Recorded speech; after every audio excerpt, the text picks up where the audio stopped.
All right, let's take a breath for a second. I want to talk about something that sounds ridiculous at first, but actually isn't. The phrase is friction maxing. If you've heard it lately, you're not imagining things. It's popping up in psychology posts, productivity advice, wellness culture, even parenting discussions. And usually it's framed like this. People are choosing inconvenience on purpose.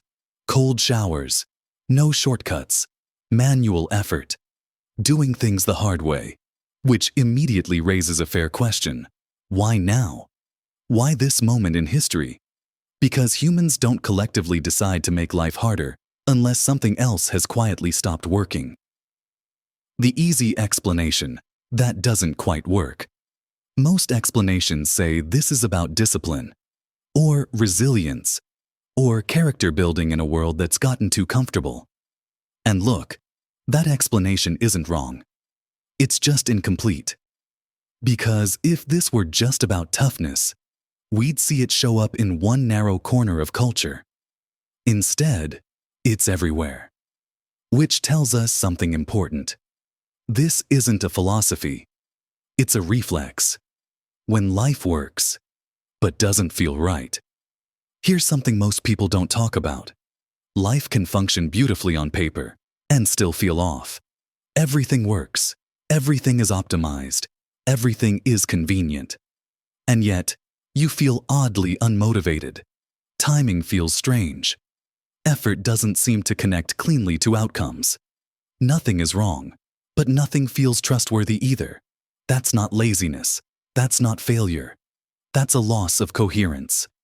This is what coherence actually is. Plain English version. Coherence is not motivation. It's not meaning. It's not mindset. Coherence is the felt reliability between what you do and what happens, how much effort you give and what you get back, when you act and when results arrive.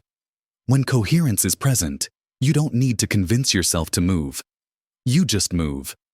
When it breaks down, people start overthinking everything. This is how we quietly broke it. Over time, modern life removed three things almost simultaneously: delay, resistance, and visible consequence. Everything became faster, smoother, more abstract. Which sounds great, but the human nervous system doesn't regulate well in abstraction. It regulates through feedback. When feedback disappears, trust erodes. And when trust erodes, humans start looking for something solid to push against. Why friction feels like a relief.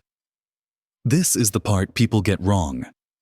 People aren't adding friction because they want to suffer. They're adding friction because friction restores feedback. You feel effort. You feel resistance. You feel time passing. You feel consequence arriving. And suddenly your body says, "Oh, this makes sense again."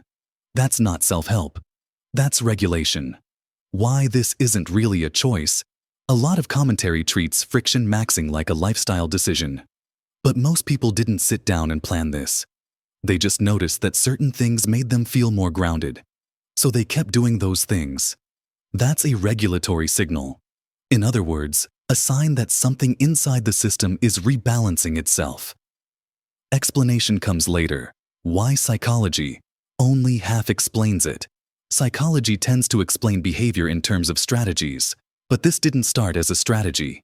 It started below language. That's why people say things like, "I don't know why this helps, but it does," because regulation often returns before understanding. Okay, this is the big misunderstanding.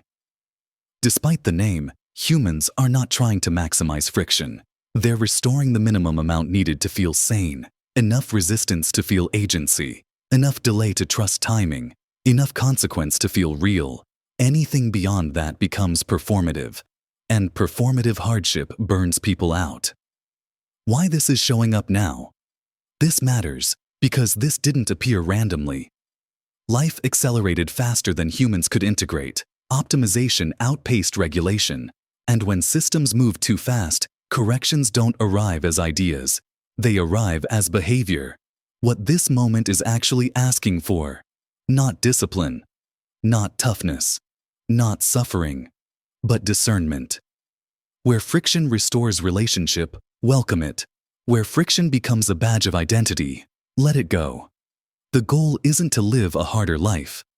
The goal is to live a coherent one. My take on friction maxing. So if you're noticing this trend and wondering what it means, it probably means this. Humans aren't trying to go backward, they're trying to reconnect. And friction just happens to be the simplest tool available right now. Once coherence returns, the fascination with friction fades, which is how you know the correction worked. All right, that's enough seriousness for one day. Take what helps. Leave the rest. And don't make life harder than it needs to be. Just real enough to trust. If you liked this video, please click the thumbs up icon, leave a comment and remember to subscribe.